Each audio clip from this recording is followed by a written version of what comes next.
8 milliards d'humains sur la planète et une consommation de bœuf et de produits laitiers qui augmente en flèche. Comment concilier ces besoins alimentaires avec la réduction des gaz à effet de serre? La vache transforme en effet une partie importante de son alimentation en méthane. Une partie des plantes ingérées est consacrée aux besoins énergétiques de l'animal et une grande partie est émise dans l'atmosphère sous forme de méthane, qui est un gaz à effet de serre très puissant. Il y a environ 1,5 milliard de vaches sur la planète Terre et elles sont responsables d'environ 20% des émissions de méthane. Ces chercheurs de l'université de Ben Gurion étudient la digestion des bovins et en particulier les bactéries responsables de l'émission de méthane dans l'atmosphère. Chacun des microbes joue un rôle spécifique dans l'opération de dégradation de l'écosystème.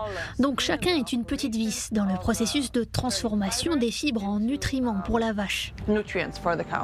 En modifiant génétiquement ces bactéries, le laboratoire du professeur Mizrahi veut réduire, voire supprimer la production de méthane par les vaches.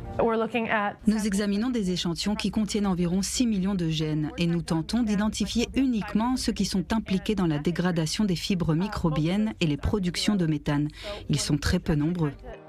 Le laboratoire a identifié une centaine de gènes cruciaux dans ce processus et espère bientôt révolutionner l'industrie de l'élevage.